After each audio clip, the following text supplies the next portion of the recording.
இன்றைக்கி நம்ம 2025 வெளியான 10 படங்களோட பாக்ஸ் ஆஃபீஸ் கலெக்ஷன் தான் பார்க்க போகிறோம். ஃபஸ்ட்டு பார்த்திங்கன்னா ரொம்ப எதிர்பார்ப்பு கம்மியாக வந்த சசிகுமார் நடித்த டூரிஸ்ட் ஃபேமிலி. இந்த படத்தோட பட்ஜெட் 10 கோடி, பாக்ஸ் ஆஃபீஸ் 82 கோடிக்கு மேலே வசூல் பண்ணி ஒரு ரெட்ரோவோட காம்படிஷனாக எது வந்தாலும் பெரிய ஹிட் ஆச்சு. ஃபேமிலி ஆடியன்ஸ் பார்த்திங்கன்னா ஒரு சம்மர் ஹாலிடேஸில் அந்த படம் மிகப்பெரிய வெற்றி படமாக இருந்தது. ரெண்டாவது பார்த்திங்கன்னா டிராகன், பிரதீப் ரங்கநாதன் நடித்த டிராகன். இந்த படம் பார்த்திங்கன்னா 35 கோடி செலவு பண்ணி காலேஜ் ஆடியன்ஸ்லாம் பிடிச்ச படமாக அமைஞ்சு 150 கோடிக்கு மேலே வசூல் பண்ணி ஒரு மிகப்பெரிய ஒரு வெற்றி படமாக அமைஞ்சது ஸ்டார்டிங்கில் 2020 ஸ்டார்டிங்கில். மூணாவது படம் பார்த்திங்கன்னா தக் லைஃப், பெரிய எதிர்பார்ப்போடு வந்தது, பெரிய மியூசிக் டேரக்டர்னு.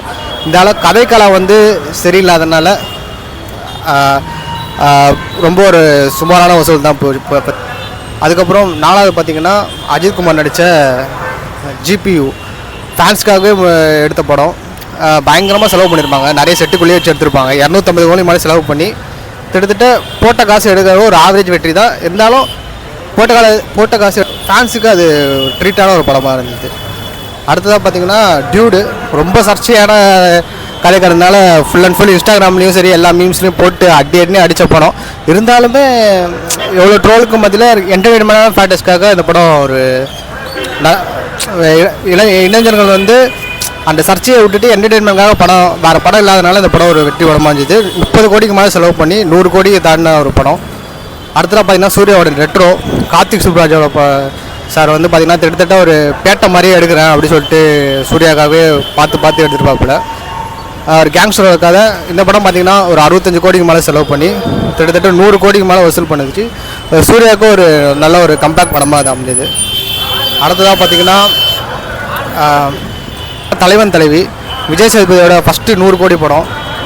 25 கோடிக்கு மேலே செலவு பண்ணி ஃபேமிலி ஆடியன்ஸை கவர்ந்ததுனால இந்த படம் கிட்டத்தட்ட 100 கோடிக்கு மேலே கலெக்ஷன் பண்ணி ஒரு நல்ல கிட்டத்தட்ட 25 கோடிக்கு மேலே செலவு பண்ணி 100 கோடிக்கு மேலே செலவு பண்ணி நல்ல ஒரு வசூல் படமாக அமைஞ்சிது. அடுத்ததாக டிராகன், இளைஞர்கள் கொண்டாட்டத்தில் பெரிய ஹிட் ஆச்சு. கவினோட மாஸ்க் 10 கோடிக்கு மேலே செலவு பண்ணி ஒரு கிட்டத்தட்ட ஒரு கவினுக்கு ஒரு ஆவரேஜ் ஹிட் ஆச்சு. ஏன்னா கொஞ்ச நாளாக சரியாக போகலை.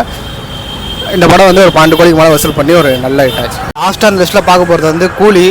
மிகப்பெரிய எதிர்பார்ப்பில் வந்துச்சு. ஏன்னா இந்தியாவில் மொத்த ஸ்டார்ஸும் நடிச்சிருக்காங்க. ரஜினி, அமீர் கான் எல்லாமே மிகப்பெரிய எதிர்பார்ப்பில் மிகப்பெரிய பட்ஜெட்டில் 400 கோடி செலவு பண்ணி வந்தது. ஓப்பனிங் இந்தியாவோட நம்பர் 1 ஓப்பனிங்காக அமைஞ்சாலுமே கலெக்ஷன் பார்த்திங்கன்னா 400 கோடி பட்ஜெட்னால ஒரு 500 கோடி இருக்கும் இது பண்ணி ஒரு ஆவரேஜ் ஹிட்டாக அமைஞ்சிது.